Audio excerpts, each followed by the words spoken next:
부모는 아기가 태어나기 전에 아기가 편안하게 잠들 수 있는 잠자리를 준비하고요. 아직 부모가 안 돼봐서 모르겠죠? 나중에 아기를 임신하게 되면 아기 방도 꾸미고 뭐 준비하게 되게 많아요. 제가 이제 여기 예를 잘 들어드릴 테니까 잘 참고해서 보세요, 나중에. 자, 아기가 태어나기 전에 아기가 잘 잠자리, 아기용 담요 이런 것들을 준비를 하고요. 아기가 또 튼튼하게 자랄 수 있도록 먹을 수 있는 거. 젖병도 뭐 실리콘 젖병, 뭐 아주 좋은 것들 이런 거 사죠. 또 뭐 많이 먹으면 또 어떻게 해요? 아이가 싸잖아요.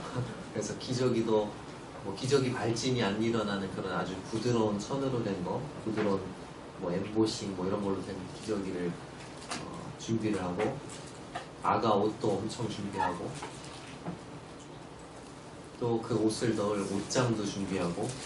만약에 부모가 좀 여유가 있다 그러면 이렇게 넓은 방을, 아기 방을 아주 예쁘게 꾸밀 거예요. 그렇죠? 그리고 아기를 씻길 욕조도 필요하고 아기용 비누도 필요하고. 요즘에는 또 이게 요즘엔 많이 발전해가지고 저 때는 그런 게 없었는데 아기를 이렇게 딱 세운대. 그래서 딱 이렇게 딱 서면은 찍찍찍찍 딱 아기가 서가지고 쉬는 거야. 아이를 고정하는 뭐 그런 게 있다네요. 저도 몰랐어요. 로봇캅처럼 착착착착 물을 막 뿌리고. 보통은 아기를 이렇게 붙잡고, 아기가 뭘 못 가두잖아요, 처음 갓난 아이는. 그래서 이렇게 해가지고 하면서 하느라고 허리가 나가거든요. 근데 요즘에는 아기를 딱 착 세워놓으면 착착착착 이렇게 한대요. 아무튼 여러분이 아기 낳을 땐 더 많은 게 개발되겠죠. 아무튼 그리고 밖에 나갈 때 유모차도 필요하지. 또 차로 어디 이동할 때 아기 그냥 안고 가면 돼야 안 돼요? 안 돼. 카시트를 사야 돼. 카시트도 엄청 비싸. 아기가 하나 생기면 돈덩어리예요, 돈덩어리. 아플 때를 대비해서 체온계도 필요하고요. 체온계 그전에는 우리 집에 없었거든. 근데 아기가 태어나니까 사야 되더라고. 그리고 아기가 하루 종일 누워있잖아요. 그러니까 무료하지 말라고. 이 아이를 위해서 천장에 재미난 걸 많이 달아놔야 돼. 그리고 천장 위에다가 아기 키우는 집마다 그 있죠. 불 딱 켜면 뭐가 있죠? 야광별 막 다 붙여놓고. 야광별 붙어있는 방이 아기 방이야. 우리 방엔 그런 거 없어. 그쵸? 자, 부모가 아기가 태어나기 전부터 이런 것들을 미리 다 준비를 합니다. 아무 준비 없이 아기가 이렇게 태어나지 않아요. 아기가 태어나기 전에 이 모든 것들을 다 준비를 해놓습니다. 왜 그러죠? 아기를 사랑하니까. 자, 인간 부모가 이렇게 세심하게 준비한다면 하나님은 우리 인간들을 위해서 얼마나 더 세심하게 준비하시는지 살펴보겠습니다. 먼저 첫째 날에 하나님 뭘 지으셨어요? 빛을 지으셨어요. 빛이 없이 생명체가 살 수 없죠. 빛을 지으셨고, 둘째 날 하늘을 만드셨어요. 우리 노아의 홍수 때 살펴봤죠? 하늘을 만드셨어요. 이 하늘이 바로 대기권인데, 우리가 숨 쉴 수 있는 그 공기들이 적절하게 조합을 이루고 있죠. 우리를 보호해주는 대기권이 둘째 날에 만들어졌습니다. 오존층도 이때 만들어진 거죠. 셋째 날 바다와 육지를 가르시고 분리시키셨어요. 그리고 땅을 만드셨고, 땅이 없으면 우리는 발 디디고 살 땅이 없으니까 다 바다에 빠져 죽겠죠. 그리고 땅을 만드셨을 뿐만 아니라 이 땅에 풀을 입히셨어요. 이 풀은 우리의 호흡에 필요한 산소를 끊임없이 만들어내는 산소 공장입니다. 셋째 날에 여러 가지 우리가 먹을 수 있는 채소와 과일, 나무들을 만드셨어요. 넷째 날에는 해와 달과 별들을 만드셨어요. 해와 달이 없으면 생명체가 살 수 있을까요? 없을까요? 없어요. 그리고 셀 수 없을 정도로 수많은 별들을 만드셨는데, 이 수많은 별들은 하나님이 얼마나 크시고 광대하신 분인지를 우리에게 증거하고 있습니다. 다섯째 날에는 하나님께서 새와 물두고기들을 만드셨어요.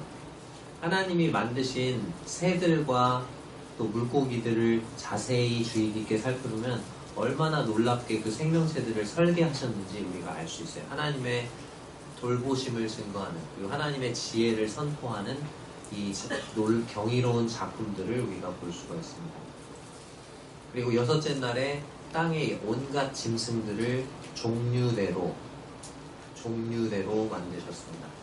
창세기를 살펴보시면, 여러분들이 읽어보시면 하나님이 뭔가를 만드실 때 종류대로 만드셨다. 진화론이 들어올 틈이 없어요. 진화론은 이런 종류에서 다른 종류로 갑자기 건너뛰죠. 그런데 성경은 분명히 하나님은 모든 것을 그 종류대로 만드셨다고 말씀하고 있습니다. 땅의 짐승들을 종류대로 다 만드시고 이것들을 우리를 위해서 지으신 거예요. 그리고 맨 마지막에 무대에 등장하는 사람이 누구죠? 주인공이죠. 이 모든 창조의 주인공 누구예요? 바로 인간이라는 거죠. 우리 사람이라는 거죠. 우리를 맨 마지막에 창조하셨습니다. 아기를 위해서 부모가 모든 그 조건을 다 만들어 놓고 그 아기를 맞이하듯이 하나님은 우리 인간을 위해서 모든 우리가 살기 좋은 환경을 다 만드시고 맨 끝에서야 비로소 우리 인간을 만드신 거예요. 자, 여러분에게 질문을 드리겠습니다. 여기 지금 온 우주 공간이 있죠? 온 우주 공간과 한 사람, 이 둘 중에 무엇이 더 귀중할까요?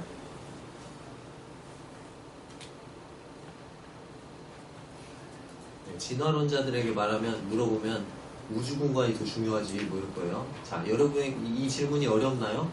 여러분에게 다시 바꿔서 질문 드릴게요. 아주 큰 아기 방과 아기 한 사람하고 어떤 게 더 중요해요? 네? 아기가 중요한 거죠. 이 큰 아기 방은 뭐 때문에 존재하는 거예요? 아기를 위해서 존재하는 거예요. 아기가 없으면 이 아기 방은 필요가 없어요. 아기 방에 얼마나 많은 모비를 매달아놨느냐는 중요하지가 않아요. 그렇죠? 얼마나 수많은 별들을 만들어놨는지는 중요하지 않다고요. 뭐가 중요해요? 아기가 중요해요. 즉 사람이 중요한 거예요. 창세기에서 하나님께서 그래서 별들을 만드실 때는 창세기 1장 16절에 단 한 줄 기록해 놓으셨어요. 또 별들을 만드시고 끝. 근데 인간을 만드는 부분에 대해서는 얼마나 길게 말씀하고 계신지 몰라요. 훨씬 더 많은 지면을 할애해서 인간 창조에 대해서 말씀하고 계세요. 왜? 인간이 모든 창조의 뭐니까? 중심이니까. 자, 우리 다 같이 창세기 2장 7절을 한번 읽어볼게요. 시작. 여호와 하나님이 땅의 흙으로 사람을 지으시고 생기를 그 코에 불어넣으시니 사람이 생명이 되니라. 자, 하나님이 땅의 흙으로 사람을 지으셨어요. 우리의 몸이 어떤 성분으로 만들어졌다고요? 흙에서 나왔다고요. 그래서 죽으면 어디다 묻죠? 흙에다 묻는 거예요. 그리고 우리의 몸은 다 분해되어서 흙으로 돌아갑니다. 그렇죠? 자, 그런데 우리 인간이 이 몸으로만 되어 있지 않다는 거죠. 이 몸은 흙에서 왔지만 하나님이 뭘 코에 불어넣으셨어요? 생명의 기운을 불어넣으시니 사람이 살아있는 영혼을 가진 존재가 됐다. 즉, 이 생기가 바로 뭐냐면 하나님이 우리에게 주신 영혼이라는 거예요. 그러니까 사람은 영혼과 육체가 이렇게 결합되어 있는 거예요. 죽으면 어떻게 돼요? 이 영혼과 육체가 분리되는 거예요. 이해되셨죠? 자, 이 앞에 히터가 너무 따뜻한가 봐요. 여기 지금 눈이 감기는 친구들이 있습니다. 여기 잠깐 꺼주세요. 여기 최혜경 선생님, 이 바로 앞에 커튼 뒤에 보시면 리모컨 있어요. 네, 거기서 앞에 것만 꺼주세요. 감사합니다. 저도 더워요. 여기가 제일 더워요. 높아가지고 저한테 다 와요. 뜨거운 바람이. 조용하죠? 안 춥죠? 그렇죠. 자, 이제 또 집중해서 보겠습니다. 자, 창세기 1장 26절과 27절 같이 읽겠습니다. 시작. 하나님이 이르시되 우리의 형상을 따라 우리의 모양대로 우리가 사람을 만들고 그들로 바다의 물고기와 하늘의 새와 가축과 온 땅과 땅에 기는 모든 것을 다스리게 하자 하시고 하나님이 자기 형상 곧 하나님의 형상대로 사람을 창조하시되. 자, 방금 읽은 구절에 보니까 하나님이 사람을 누구의 형상을 따라 지었다고요? 하나님의 형상을 따라서 하나님의 모양대로 지으셨다는 거죠. 이 세상에 수많은 피조물들이 있지만 그 피조물들 중에서 유일하게 하나님의 형상을 닮은 존재는 누구뿐이다? 네, 우리 인간뿐이다라는 거죠. 하나님은 인간을 하나님의 형상대로 창조하시고 하나님이 만드신 모든 만물을 다스리게 하셨다고 여기 나와 있어요. 자, 그렇다면 하나님의 형상대로 창조됐다는 말의 바른 의미, 그게 무슨 뜻일까요? 하나님의 형상대로 우리가 창조됐다. 말이 너무 어렵잖아. 쉬운 말로. 자, 우리의 육체적인 구조가 하나님을 닮았다는 말일까요? 우리도 눈, 코, 입 있는 것처럼 하나님도 눈, 코, 입 있고, 하나님 눈, 코, 입이 있으니까 우리도 눈, 코, 입 있고, 그런 걸까요? 자, 그렇다면은 누구도 하나님의 형상을 닮은 게 돼요? 원숭이도 눈, 코, 입 있잖아. 근데 원숭이는 하나님의 형상을 닮은 존재인가요? 아니에요. 인간만이 하나님의 형상을 닮았다고 그랬죠? 자, 그러면은 육체적인 구조가 하나님을 닮았다는 게 아니겠죠? 하나님은 육체가 있어요, 없어요? 없어요. 요한복음 4장 24절에서는 하나님은 영이시니 라고 말씀하고 있어요. 그리고 누가복음 4장 39절에서 영은 살과 뼈가 있다 없다? 없다. 자, 그렇기 때문에 인간은 하나님의 육체적인 구조를 닮은 것이 아니다. 따라서 사람이 하나님의 형상을 닮았다는 말은 하나님의 어떤 속성을 닮았다? 네, 영적인 속성. 하나님이 영이시기 때문에 영적인 속성을 닮았다는 거죠. 데살로니가전서 5장 23절을 보면 사람은, 자, 이 데살로니가전서 5장 23절 같이 읽겠습니다. 시작. 평강의 하나님이 친히 너희를 온전히 거룩하게 하시고 또 너희의 온 영과 혼과 몸이 우리 주 예수 그리스도께서 강림하실 때 흠없게 보존되기를 원하노라. 자, 여기 보니까 너희의 온 무엇과 무엇?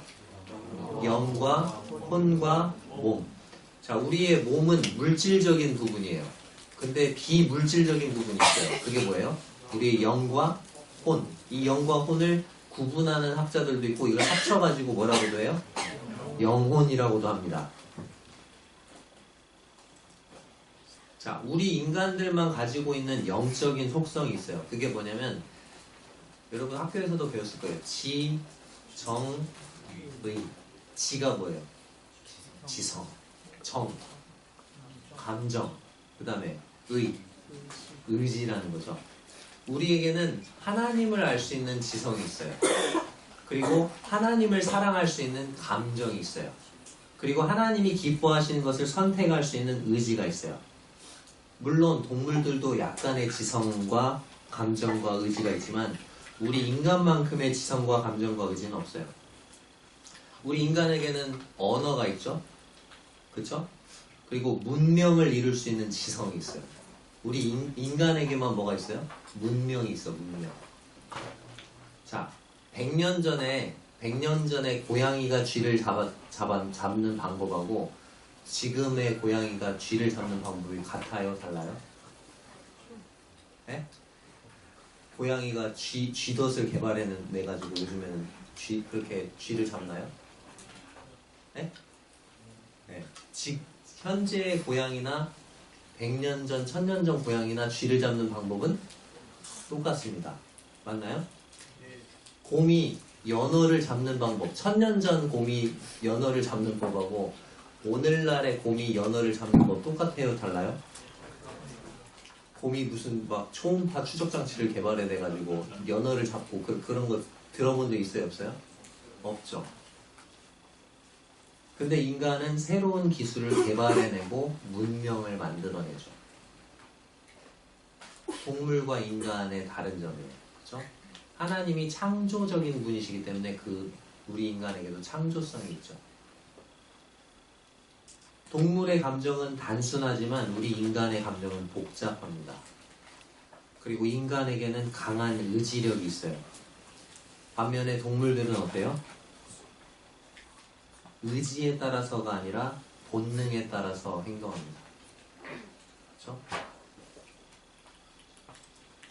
악어에게 양심 있을까요? 여러분들 악어의 눈물이라는 말 들어봤어요? 악어의 눈물이 무슨 뜻이에요? 가짜 눈물, 거짓된 눈물을 악어의 눈물이라고 부르죠? 그렇죠? 자, 근데 왜 악어가 눈물을 흘릴까요? 미안하다, 내가 너를 잡아먹어서. 하지만 내가 배고파서 어쩔 수 없어. 미안해. 그러면서 우는 걸까요? 눈에 뭐가 들어가서 비슷한데. 자, 악어의 눈물샘은 침샘과 연결이 돼 있어요. 그래서 맛있는 걸 보면 침이 나오면서 동시에 뭐도 나와요? 눈물이 나오는 거예요. 아유, 맛있겠다. 그래서 우는 거야. 그러니까 악어의 눈물은 미안해서 양심의 가책을 받아서 우는 게 아니고 뭐야? 맛있겠다 이거예요. 동물들에게 양심 있을까요? 사자에게 양심 있을까요? 사자가 어느 날 딱 보니까 새끼 사슴이 있네? 아주 잡았어. 나중에 이제 배가 고프니까 새끼 사슴을 뜯어 먹는 거죠. 근데 그 순간 이 새끼 사슴의 엄마와 눈이 마주쳤네. 아, 불사. 그녀와 눈이 마주치고야 말았다. 그러면서 양심의 가책을 받아서 미안하다고 사과할까요? 네, 엄마 사슴도 잡아먹을 거예요. 그죠? 눈이 마주쳤다. 그지? 사자는 사자일 뿐입니다.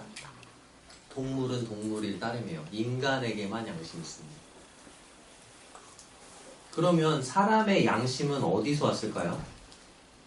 우리가 어떤 일을 할 때 우리의 양심이 그 일이 옳다, 그르다 판단해주는 역할을 하죠. 또 우리가 잘못된 일을 하려고 할 때 주위에 보는 사람이 아무도 없는데도 불구하고 양심에 찔린다고 하죠. 그죠? 자, 그럼 이 양심은 어디서 왔을까요? 진화론은 이와 같은 양심의 존재에 대해서 설명해 줄 수가 없어요. 성경은 하나님께서 우리 인간의 마음속에 양심을 주셨고 이 양심을 통해서 우리가 짓는 죄에 대해서 판단하고 정죄한다고 말씀합니다. 자, 동물에게 종교가 있을까요? 원숭이가 막 기도하는 거 들어봤어요? 원숭이가 막 자신의 죄를 회개한다 이런 말 들어본 적 있어요?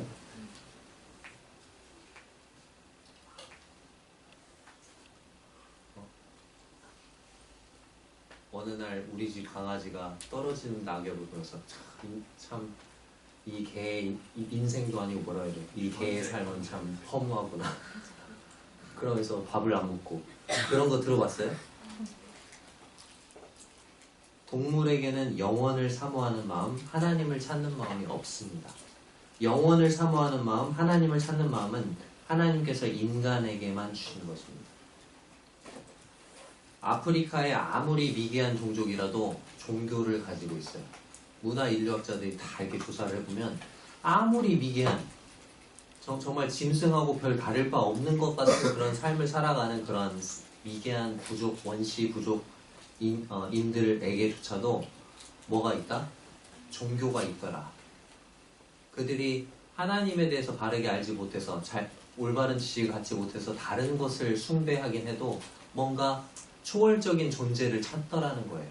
그리고 그 절대자를 찾고자 하는 그런 마음이 있다는 거예요.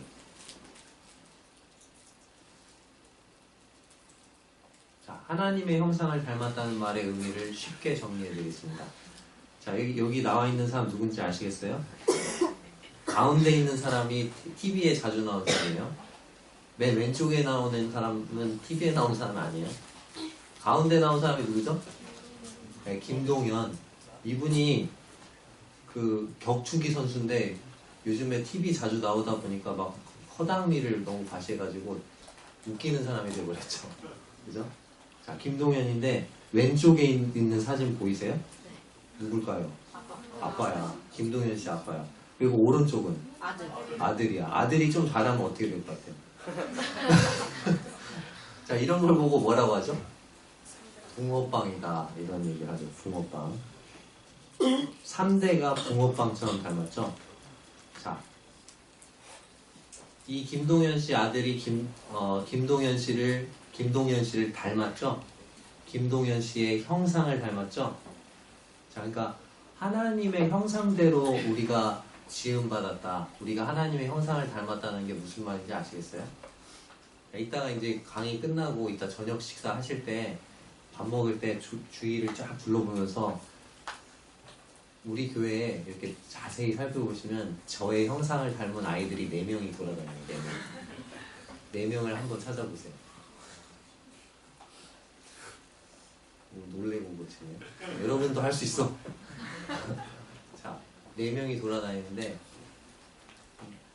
하나님의 형상을 닮았다는 게 무슨 말인지 알겠어요?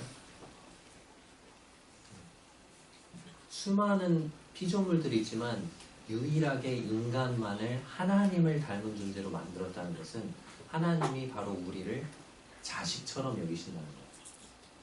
우리를 자식처럼 여기시고 하나님의 그 한량없는 은혜와 사랑을 쏟아 부으시는 존재로 우리를 만드셨다는 거예요. 그래서 하나님이 아담을 만드시고 어느 동산에 두셨어요? 에덴 동산에 두셨는데 에덴이란 말의 뜻이 기쁨, 즐거움, 행복이란 뜻이에요. 자, 그러니까 하나님은 아담이 어떻게 살길 바라신 거예요? 기쁘고 즐겁고 행복하게 살길 바라신 거예요. 그리고 그 에덴 동산에 아름답고 먹기에 좋은 나무가 나게 하셨다. 형편없고 보기에 볼품없는 맛없는 나무가 나게 하신 게 아니고 아름답고 먹기에 좋은 나무가 나게 하셨다는 거죠. 하나님은 어떤 세상을 창조하실 수도 있었어요. 여기 보이는 것처럼 우울한 하늘 창조하실 수도 있었고 흙탕물을 창조해서 너희 흙탕물 먹고 살아? 그렇게 하실 수도 있었어요. 하나님이 창조주신 하나님이시니까. 그리고 색깔이 없는 흑백의 세상, 무색의 세상을 창조하실 수도 있었어요. 근데 또 흰 쌀 외에는 먹을 것이 없는 세상을 만드실 수도 있었어요. 너희 흰 쌀만 먹어, 나머지는 먹으면 다 죽어. 이렇게 하실 수도 있었어요. 자, 근데 하나님 어떻게 하셨죠? 네, 우리 눈이 보기에 너무나 아름다운 세상을 만드셨죠? 지금 제가 찾다 못 찾아서 가장 예쁜 거 찾은 거 이게. 눈이 보시도록, 저보다 더 보시잖아요. 눈이 보시도록 더 파란 하늘과 또 붉게 물든 저녁으로. 왜 해가 질 때도 이렇게 아름다운지 몰라요. 잎사귀가 떨어지는 것마저도 예쁘잖아요. 왜 그렇게 만드셨을까? 이 세상은 마시기 좋은 신선한 물과 어쩌면 사시사철 계속 끊이지 않고 과일이 나오는지 모르겠어요. 풍성한 먹을거리를 주시고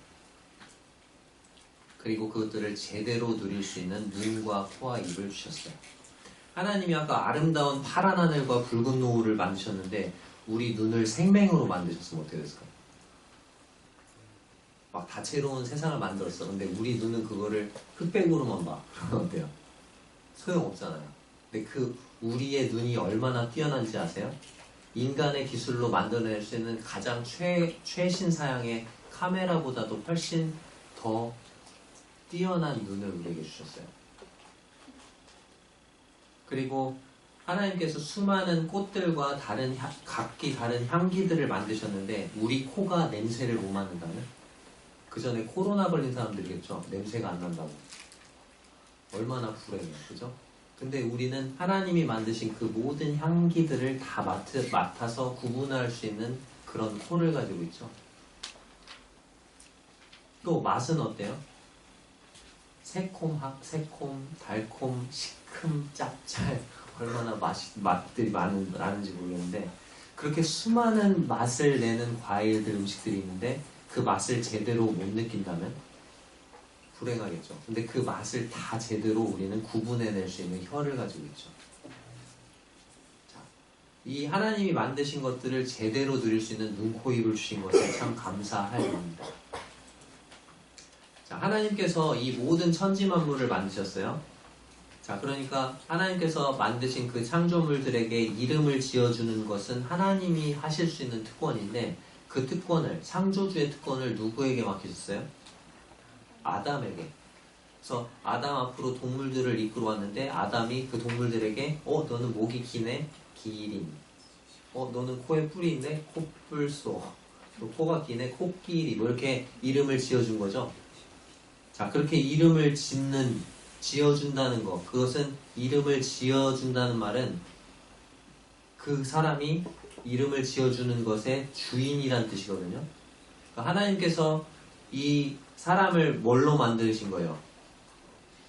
이 지상을 다스리는 왕으로 삼으신 거예요. 하나님이 왕이신데. 하나님은 마치 부모가 자식에게 하듯이 아낌없이 우리 인간에게 은혜를 베푸신 거예요. 여러분들 이 세상에서 가장 큰 불효가 뭘까요? 불효. 효도의 반대말.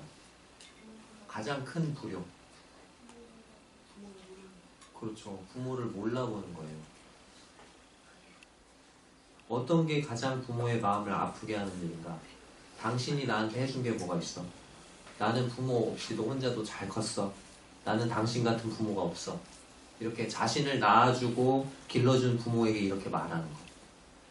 즉 부모를 몰라보는 것이 가장 큰 불효입니다. 부모를 몰라보는 것이 가장 큰 불효이듯이 하나님을 몰라보는 것이 가장 큰 죄입니다. 하나님이 어디 있어요? 나는 하나님 없이도 잘 살아왔어요. 하나님 필요 없어요.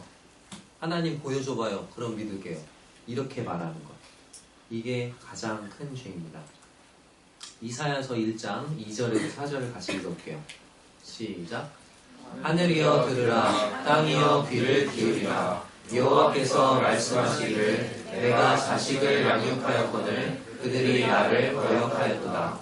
소는 그 인자를 알고 나귀는 그 주인의 구유를 알건만은 이스라엘은 알지 못하고 나의 백성은 깨닫지 못하는도다 하셨도다.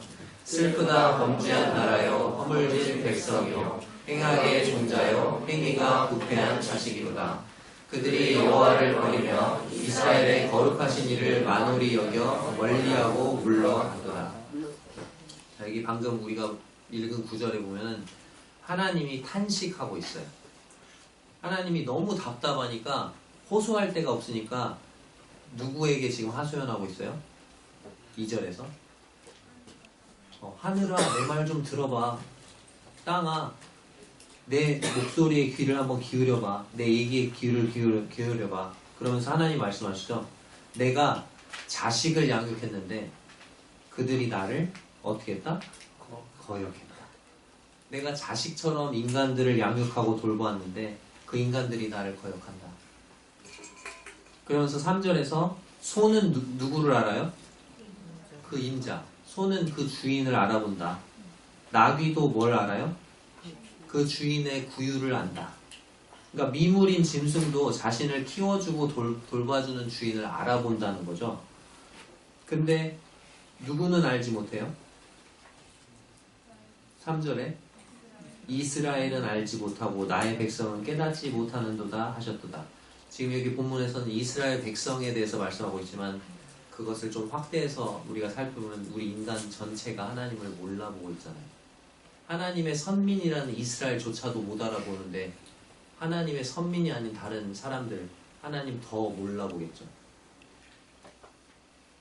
짐승도 주인을 알아보는데 사람은 자신을 지으시고 자신에게 부모처럼 사랑과 은혜를 쏟아 부어주신 그 하나님을 알아보지 못하는 것입니다. 그래서 하나님이 4절에서 슬프다고 말씀하세요. 슬프다. 그러면서 인간에 대해서 이렇게 말씀하고 계시죠. 범죄한 나라요 허물진 백성이요 행악의 종자요 행위가 부패한 자식이로다. 자, 인간들이 어떤 일을 했길래 이렇게 말씀하시죠? 빨간 글씨에 보니까 그들이 여호와를 버리고 하나님을 버렸다는 것. 그리고 이스라엘의 거룩하신 이를 어떻게 여겼어요? 만홀히 여긴다는 말은 가볍게 여긴다, 무시한다, 멸시한다 그런 뜻이에요. 사람들이 하나님을 가볍게 여기고 무시했다는 거예요. 그리고 끝절에 보면은 하나님을 어떻게 했어요? 가까이 했어요? 멀리 했어요? 네, 멀리하고 물러갔도다. 지금 이 그림에 나오는 사람이 하나님을 등지고 하나님을 떠난 것처럼 우리 역시 그렇게 한 것입니다. 나를 창조하시고 자식처럼 사랑하신 그 하나님을 반역하고 등지고 떠난 것, 그것이 바로 사람으로서 하나님께 지을 수 있는 가장 큰 죄인 것입니다. 여기에 나무가 있는데요. 이 나무는 죄의 나무예요. 왜? 열매들을 보니까 죄네. 탐심, 시기, 살인, 도둑질, 간음, 거짓말, 교만.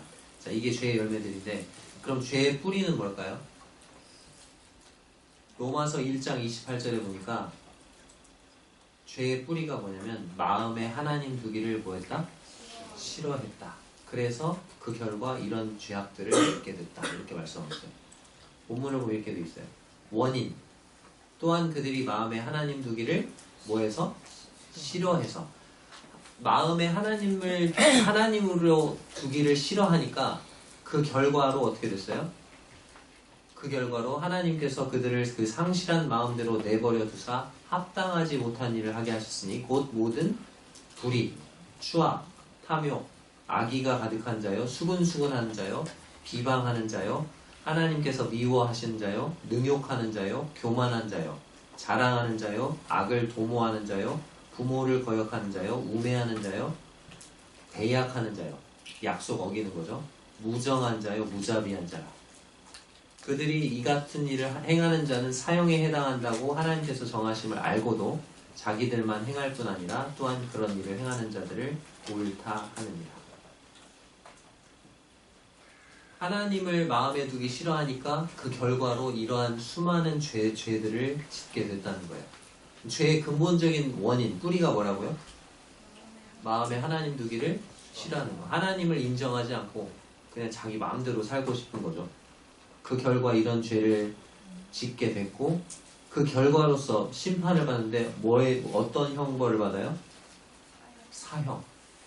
이 사형은 죽음을 의미하죠. 우리 육체가 물론 죄 때문에 죽습니다.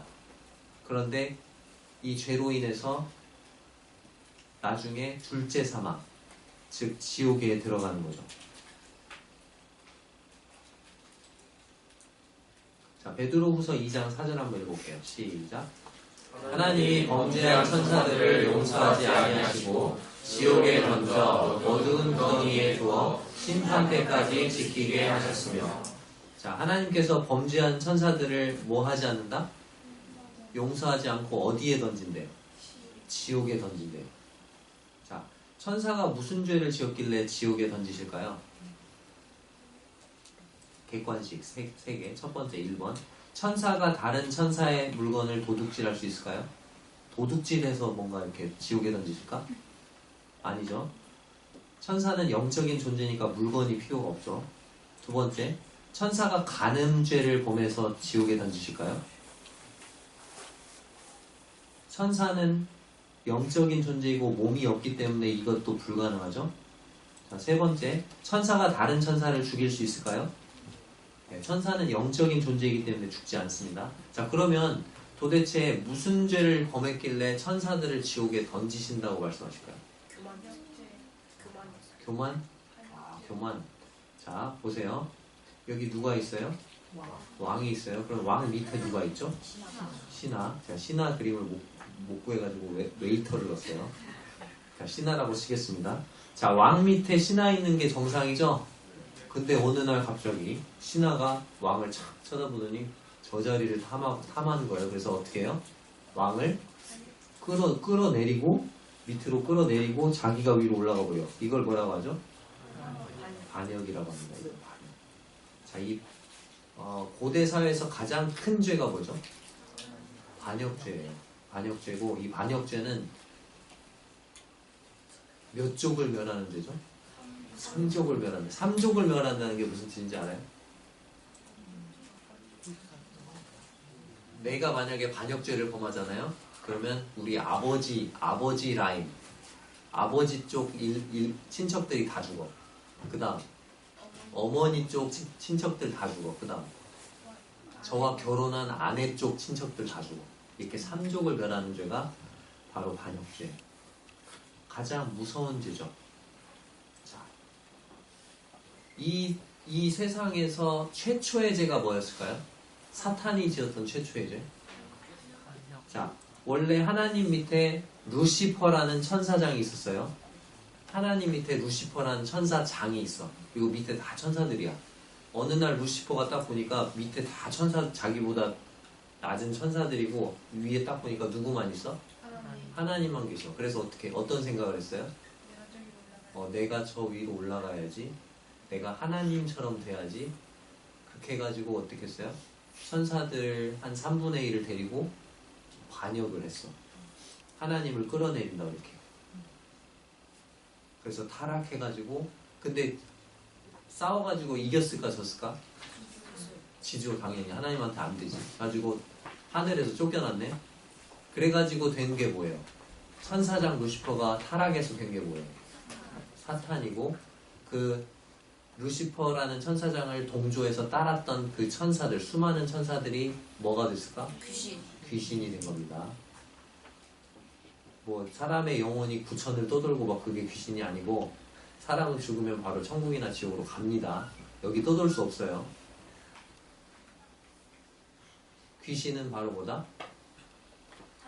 타락한 천사 루시퍼, 즉 사탄을 따랐던 천사들입니다.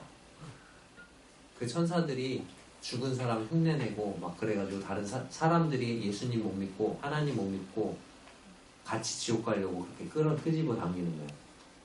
그러니까 속지 마세요. 자, 사탄이 처음으로 지었던 죄가 무슨 죄다? 반역죄다. 자, 그러면 사람이 처음으로 지었던 죄는 뭘까요? 그것 역시 반역죄였어요.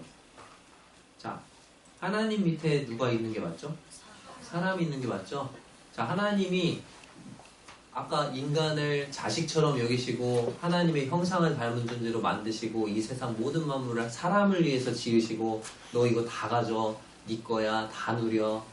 우리 부모님들이 그러잖아요. 막 일 열심히 해가지고 번 돈을 다 누구를 위해 쓰죠? 자식. 저한테 대학생이 2명 있는데 갑자기 카톡 왔어요. 그러니까 아빠 등록금 300만 원. 그렇게 딱 오면은 저는 어떻게 해야죠? 그냥 줘야 돼. 돈을 맡겨놨나요? 맡겨놨나요? 언제 막 돈을 벌어가지고 얘가 저한테 어디 입금을 해놨나요? 저한테? 아니죠? 자식이니까 그냥 자식이 필요하다고 하면 돈을 벌어서 어떻게 해야 돼요? 보내줘야 돼. 얘네들은 당연하게 그걸 그렇게 요구하죠. 자, 이해됐어요? 자, 부모님이 그렇게 열심히 일해가지고 그것을 다 누구를 위해서 주죠?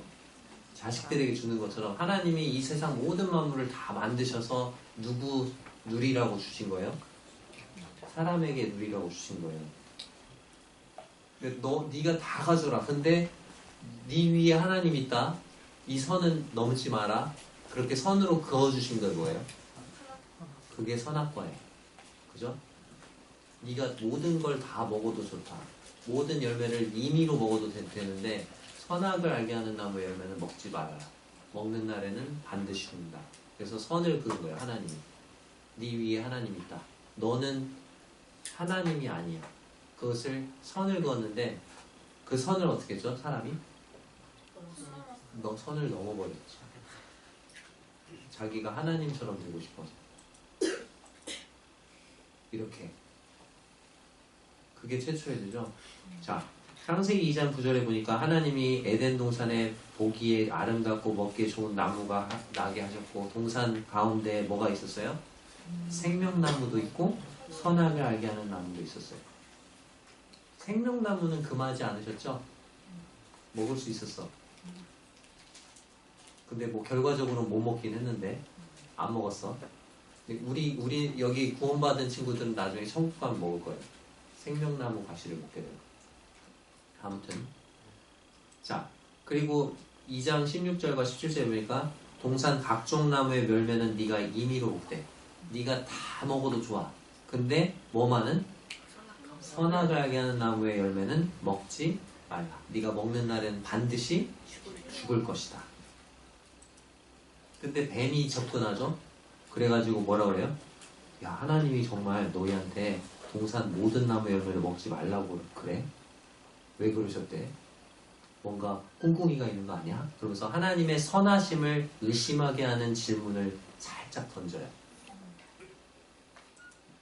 근데 여자가 뱀한테 꼬박꼬박 대답을 해주죠. 그러면서 대답을 이상하게 하죠. 동산나무 열매를 우리가 먹을 수 있어. 근데 동상 중앙에 있는 나무 열매는 하나님의 말씀에 너희는 먹지도 말고 만지지도 말래. 너희가 죽을까 하노라. 그러셨어. 자, 말씀을 알고는 있었는데 제대로 몰랐죠? 자, 그러니까 뱀이 뭐라 그래요? 너희가 결코 죽지 아니하리라. 하나님은 반드시 죽으리라 그랬는데 뱀은 뭐라고 했어요? 결코 죽지 아니하리라. 자, 그럼 이 두 가지 말 사이에서 사람은 누구 편을 택해야 돼요? 하나님 편을 택해야 돼요? 사탄 편을 택해야 돼요? 하나님 편을 택해야 되잖아요. 근데 결과적으로 누구 편 택했어? 네, 사탄 편을 택한 거잖아요. 사탄의 편에 섰잖아요. 그래서 어디 가는 거예요? 사탄이랑 함께 지옥 가는 거예요. 지옥은 사탄을 위해 만든 거예요, 원래. 사람을 위해 만든 게 아니에요. 자, 그러면서 너희가 그것을 먹는 날에는 너희 눈이 밝아질 거야. 그러면서 누구처럼 된다? 하나님처럼 된다. 그래서 선악을 알 줄을 하나님이 아심이라. 이렇게 얘기하는 거죠. 선악을 알게 하는 나무의 열매를 먹기 전에는 하나님이 이것은 선한 거야. 그러면 그게 선한 거였어. 이것은 악한 거야. 그럼 그게 악한 거였어. 근데 저거 먹고 나서는 이제 판단의 기준이 누구한테 있어요? 나한테 있어. 그래가지고 내가 생각할 때 이건 선한 거야. 내가 생각할 때 이것은 악한 거야. 이렇게 되는 거죠. 똑같은 사람을 두고 A라는 사람은 저 사람 진짜 나쁜 사람이야. 근데 B라는 사람은 저 사람 정말 얼마나 좋은 사람인데 이렇게 얘기하는 거죠. 기준이 다 자기한테 있으니까.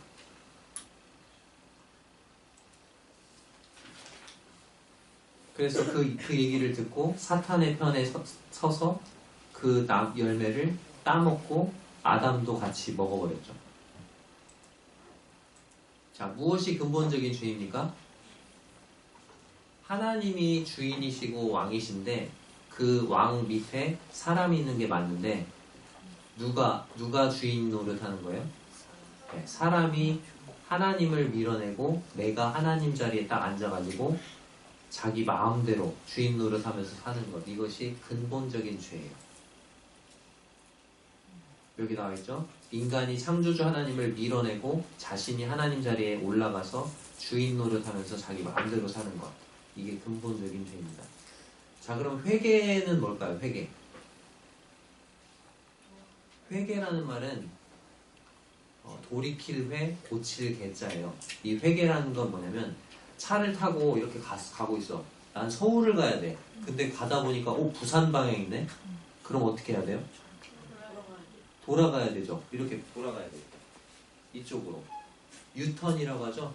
돌아가야지. 그 돌아가는 것이 바로 회개예요. 아, 내가 이대로 이렇게 계속 가다가는 지옥에 떨어지겠구나. 이게 잘못된 길이구나. 그걸 알았어. 그럼 어떻게 해요? 돌이키는 거예요. 반대 방향으로 가야 되는 거예요. 그것이 바로 성경에서 말하는 회개의 의미입니다.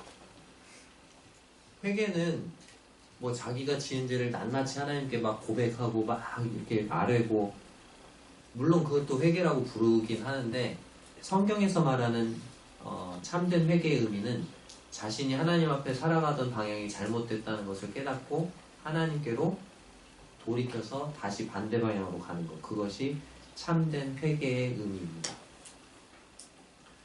혹시 여러분 중에, 지금 이 자리에 계신 여러분 중에 지금까지 하나님 없이 나는 하나님 없어, 하나님 없이도 잘 할 수 있어, 이렇게 살아오신 분 있나요?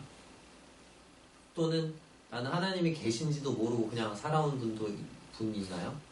그렇다면 하나님 없이 살아온 그 삶이 잘못됐구나, 그것을 깨닫고 돌이키시는 그런 기회가 되시길 바랍니다. 이번 캠프를 통해서.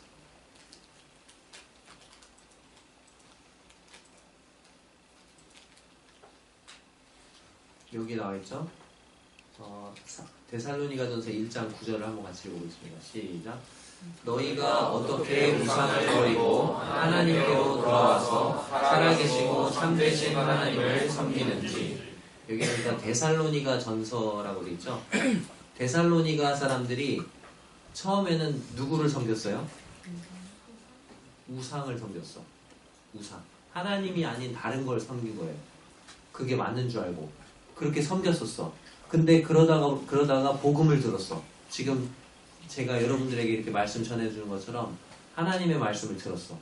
아, 우상이 잘못됐구나. 그걸 알았어. 그래서 어떻게 했어? 우상을 계속 섬겨요? 우상을 어떻게 했다고 돼 있어요 여기? 네, 우상을 버린 거예요. 아, 이게 잘못된 거구나. 그걸 버리고 어떻게 했어요? 돌아선 거죠. 그리고 이제 누구에게로 돌아왔어요? 하나님께로 돌아와서 이제 살아계시고 참되신 누구를? 하나님을 섬기게 된 거예요. 이게 참된 회개라는 거예요. 이 자리에 계신 여러분들이 이와 같은 참된 회개를 하시게 되기를 바랍니다. 아멘.